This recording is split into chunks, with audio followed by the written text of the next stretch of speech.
A ciência em foco. Grandes questões. O sonho de Mendeleev. Distribuição Sinapse. De que é feito o mundo? Na tentativa de responder a essa pergunta, filósofos e cientistas há milhares de anos têm considerado tudo, desde as menores partículas no universo até cataclismos, que acontecem a bilhões de quilômetros. Este é o local onde são criados os elementos mais comuns, em estrelas como o nosso Sol. As estrelas são feitas principalmente de átomos de hidrogênio, que, quando superaquecidos, se fundem, formando elementos mais pesados, desde o hélio até elementos pesados como o ferro. As estrelas são fornos. Quanto mais você cozinha os elementos de uma estrela, mais elementos são feitos. Mas o nosso Sol não é quente o bastante, não tem energia para combinar elementos e criar elementos além do ferro. No entanto, o nosso corpo é feito de elementos como o cobalto e níquel, maiores que o ferro. Temos, assim, um paradoxo. De onde tiramos a energia bruta para criar elementos maiores do que o ferro? A resposta é a supernova. Com a explosão das estrelas, a temperatura chega a trilhões de graus. É tão alta que você pode colidir o ferro com vários elementos para formar urânio, plutônio e todos os outros elementos da tabela periódica. Então, quando você olha para o seu corpo e para os elementos ao seu redor, se dá conta de que somos feitos de poeira das estrelas. Nós viemos das estrelas. Levamos séculos para descobrir esses elementos e classificá-los corretamente em uma tabela periódica. Mas as pessoas sempre tiveram fascinação por saber de que era feito o mundo.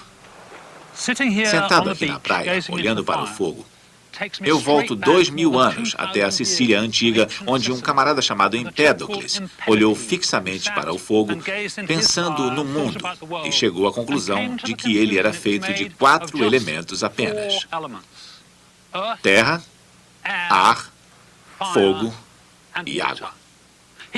Ele podia ver todos eles no fogo. A seiva que derramava a partir de um pedaço de madeira era obviamente a água tentando voltar ao seu habitat, o mar. A fumaça subindo ao seu habitat, o ar. As chamas subindo até o seu habitat, o fogo do sol. E, é claro, as cinzas, se tornando parte da terra. Tudo era feito de 4 elementos apenas: terra, ar, fogo e água. Hoje vemos as coisas de forma diferente. A água pura consiste de 2 elementos químicos, hidrogênio e oxigênio. Se analisarmos a Terra, veremos que é composta de dezenas de elementos. Mas há séculos as pessoas já haviam isolado alguns dos elementos que conhecemos hoje. Eles derreteram metais como chumbo, cobre, ferro e estanho usando carvão, uma forma de carbono para fazer fogo. Eles tinham fascinação por ouro. Os primeiros cientistas passaram 2000 anos tentando obter esse elemento precioso a partir de materiais menos valiosos. Mais feiticeiros do que cientistas, eles eram conhecidos como alquimistas. Misture a gema do ovo com a casca moída. Despeje a mistura em um recipiente fechado e cozinhe por 41 dias. Ferva o que sobrou em água. Depois, coloque a solução em um recipiente e cozinhe por mais 2 dias. Esvazie o conteúdo em uma concha uniformemente e o exponha ao sol. A água vai formar uma substância grossa. Derreta 30 gramas de prata, adicione a mistura e você terá ouro. Essa receita vem de Zósimo de Panápolis, que viveu na Alexandria no ano 300 a.C. Outro alquimista sugeriu alimentar galinhas com partículas de uma folha de ouro, na esperança de obter ovos de ouro. É claro que essas receitas não funcionavam. Não se faz ouro dessa forma. Mas isso manteve Zósimo e seus colegas alquimistas ocupados por muito tempo.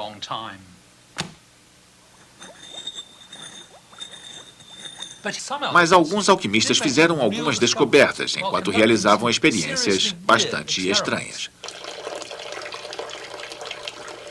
Em 1669, um alemão chamado Henrik Brandt iniciou uma experiência com urina.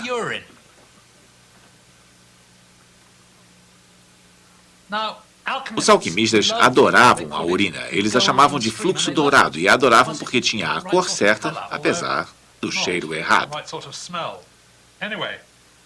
Brandt coletou 50 baldes de urina. Ele os armazenou até que todo o líquido tivesse evaporado. E o que restou foi uma borra e vários vermes se mexendo.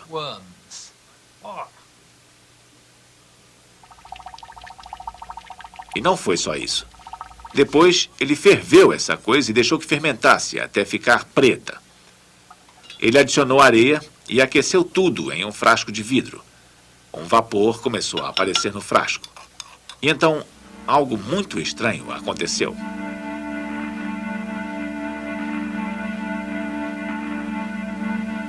Ele viu no frasco uma substância misteriosa e maravilhosa que brilhava no escuro. Diante dos seus olhos, ela reluzia e brilhava. Ele achou que ia parar, mas ela continuava.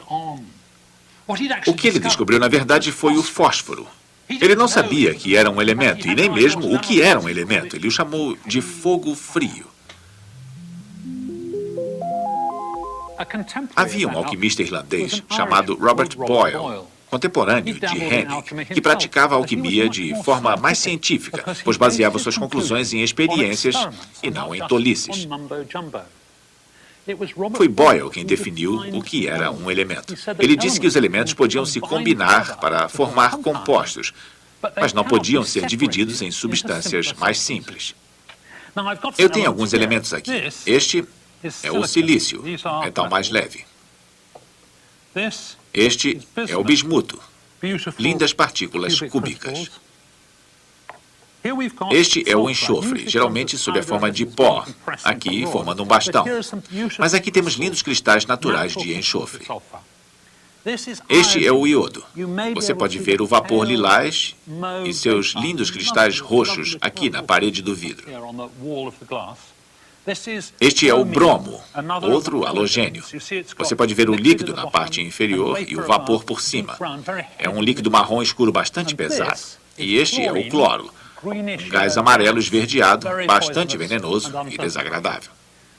No século XVII, quando Boyle estava trabalhando, havia poucos elementos disponíveis. Só no início do século XIX, eles conseguiram descobrir vários outros elementos, sendo que quase todos foram com a ajuda de uma nova ferramenta bastante potente, a eletricidade. Passando uma corrente forte pela soda cáustica, Humphrey Davy extraiu sódio pela primeira vez em 1807. Foi um trabalho perigoso. Quando refizemos essa experiência com equipamentos modernos, o regulador de voltagem queimou. Meu Deus. Humphrey Davy preparou 4 elementos novos usando eletrólise. Primeiro, potássio e sódio. Depois, bário e estrôncio, basicamente pelo mesmo método. Os cientistas do século XIX descobriram tudo o que podiam sobre os elementos e seus compostos. Eles sabiam que algumas reações químicas eram ativadas por catalisadores. Para cada elemento, eles observaram o ponto de fusão, o ponto de ebulição e como reagiam com outros elementos. Eles calcularam o peso atômico, o que chamamos hoje de massa atômica. Eles sabiam que os elementos tinham propriedades elétricas que os estimulavam a se combinar. O sódio queima na presença de cloro com um brilho laranja, que resulta em sal, essa coisa branca esfumaçada. Depois de anos trabalhando no escuro, eles conseguiram uma grande quantidade de dados confusos e os cientistas curiosos começaram a pensar se havia um padrão nessas descobertas. Na metade do século XIX, os químicos já tinham descoberto uns 50 ou 60 elementos, mas não entendiam a relação entre eles. No entanto, alguns padrões começaram a aparecer. O que você tem aqui? Um metal chamado lítio. Um grupo de elementos, os metais alcalinos, reage com a água. É um pouco fraco, não é, Mike? É, parece com um Alka-Seltzer. Mas seguindo o grupo, as reações ficam mais fortes. Agora é sódio. É, sim. Potássio. E lá vai ele com a explosão. É verdade. Lítio, sódio e potássio claramente formavam um grupo de elementos semelhantes. Os halogênios, cloro, bromo e iodo formavam outro grupo. Havia padrões nos elementos. Mas ninguém conseguia descobrir um padrão que reunisse todos os elementos. Um dos motivos era que, na época, muitos elementos ainda não haviam sido descobertos. Eles não sabiam disso, mas estavam tentando fechar um quebra-cabeças com várias peças faltando. Eles estavam convencidos de que em algum lugar naqueles dados havia um padrão, mas seria preciso muito tempo e paciência para encontrá-lo. Um dos cientistas que se encarregaram dessa tarefa foi o russo Dmitry Mendeleev. Dmitry Mendeleev teve uma história muito estranha. Ele era da Sibéria, a parte pobre do Império Czarista, e o último de 17 filhos. Consequentemente, sua família vivia em completa pobreza. O seu pai ficou cego e morreu, deixando a família em extrema pobreza. Sua mãe fez um enorme sacrifício, praticamente dando a vida, para garantir que o seu filho mais novo estudasse. Sua mãe pegou a família inteira e os levou para São Petersburgo, onde tentou convencer as universidades de que o aceitassem e o treinassem. É claro que recusaram, pois ele era da Sibéria. Logo antes de morrer, ela conseguiu que o seu filho entrasse em uma academia, o que deu início à sua brilhante carreira científica. Quando jovem, Mendeleev era conhecido por seu pensamento rápido e temperamento forte. Ele era impaciente e discutia muito. Ele era muito determinado a fazer aquilo ao que se predispunha. Era muito teimoso. E também ficou bastante excêntrico. Deixou crescer a barba e quase nunca cortava o cabelo, mas se dedicava inteiramente ao trabalho. Mendeleev sabia tudo o que se podia saber sobre os 63 elementos descobertos, e ele estava determinado a descobrir a relação entre eles. E quando Dmitry Mendeleev decidia fazer alguma coisa, ele ia até o fim.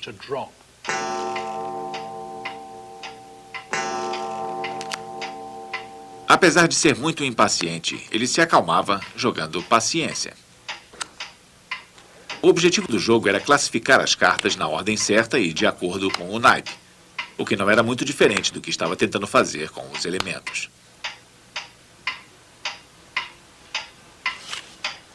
Mendeleev pegou umas cartas em branco e escreveu o nome dos 63 elementos com o peso atômico.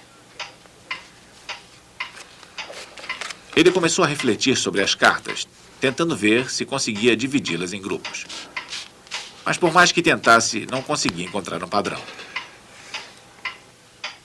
Ele estava de saída para uma longa viagem. Mas disse ao motorista para esperar. Ele refletiu sobre as cartas durante mais algumas horas. Ele dispensou o motorista. Embaralhando as cartas na mesa, ele sabia que estava na iminência de fazer uma descoberta. Mas depois de horas pensando, exausto, ele adormeceu. E começou a sonhar. Bromo, zinc, alumínio, níquel, cobalto. The halogens.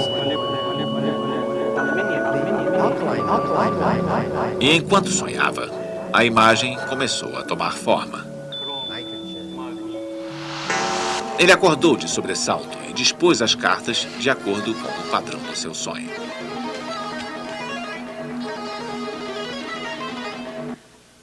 O resultado desse sonho extraordinário foi que Mendeleev resolveu o problema. Eis o que ele formulou. Uma tabela com todos os 63 elementos que ele conhecia, todos dispostos de acordo com uma estrutura organizada. O que ele fez, basicamente, foi colocá-los em ordem crescente de peso atômico, vindo por aqui e por aqui. Mas ele também conseguiu reunir todas as famílias. Olha aqui os metais alcalinos: lítio, sódio, potássio, rubídio, césio, são os que reagem fortemente com a água. Depois, os alcalinos terrosos, como berílio, magnésio, cálcio, estrôncio, bário, e do outro lado, os halogênios: flúor, cloro, bromo e iodo. Ele tinha tanta certeza de que estava certo que fez outra descoberta muito importante. Olha só essas lacunas. Lacunas. Lacunas, onde devia haver um elemento, mas não havia. Então, ele previu algo. Ele disse, e teve a ousadia de dizê-lo, que eles deviam procurar esses elementos. Havia muitas lacunas. Havia uma entre o alumínio e o índio e outra entre o silício e o estanho. Cientistas geralmente não são aclamados como gênios quando há lacunas ou interrogações em seus trabalhos. Mas nesse caso, as lacunas foram cruciais. Foi o que ninguém conseguiu descobrir, pois eram posições de elementos que ainda não haviam sido descobertos. Ele foi a primeira pessoa a observar que havia peças faltando no quebra-cabeças quando deixou essas lacunas. E foi audacioso bastante para prever as propriedades dos elementos que não haviam sido descobertos ainda. Ele foi praticamente ridicularizado pelo meio científico até 5 anos mais tarde, quando alguém descobriu o que seria o galho e se encaixava perfeitamente na lacuna que ele deixou abaixo do alumínio. E 15 anos depois, a próxima lacuna foi preenchida com a descoberta do germânio. Comparando os elementos que faltavam aos seus vizinhos, Mendeleev previu corretamente suas cores, pontos de fusão e peso atômico. Demorou 20 anos, mas elementos como galho e germânio foram descobertos e se encaixavam na tabela periódica, colocando o nome de Mendeleev entre os gigantes da ciência.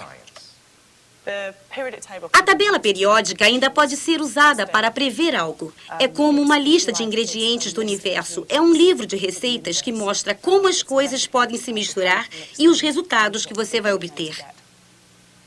Mas Mendeleev não estava só.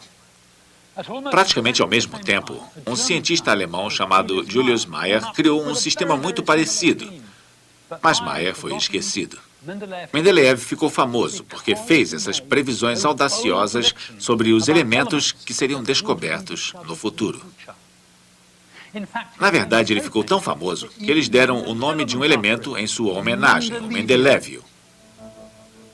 Há muitas diferenças entre a tabela original de Mendeleev e a que usamos hoje. Mais de 40 elementos foram descobertos. E hoje são listados pelo número atômico, o número de prótons em cada átomo, e não pela massa atômica. Na época de Mendeleev, ninguém havia provado que os átomos existiam. Elétrons, nêutrons e prótons eram completamente desconhecidos. Mendeleev revelou uma parte na sua busca pela natureza do problema. Mas outros segredos ainda estavam por ser descobertos.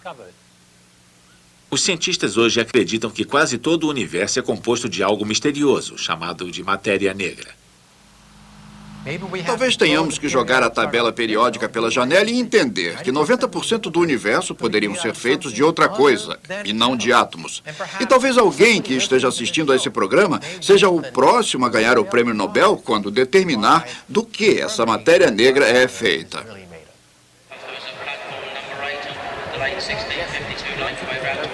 Mas se Mendeleev estivesse vivo hoje, uma coisa certamente o deixaria feliz.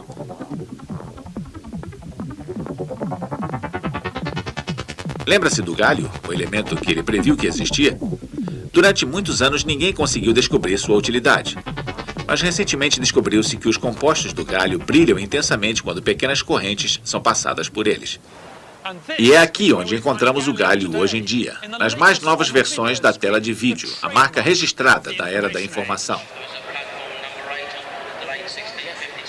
Graças a Dmitri Mendeleev, hoje atravessamos um longo caminho desde os antigos gregos com sua terra, água, ar e fogo. Fogo, fogo, terra, água e ar e fogo frio. Acho que a nossa experiência chegou ao fim. Sim. Versão brasileira RGA.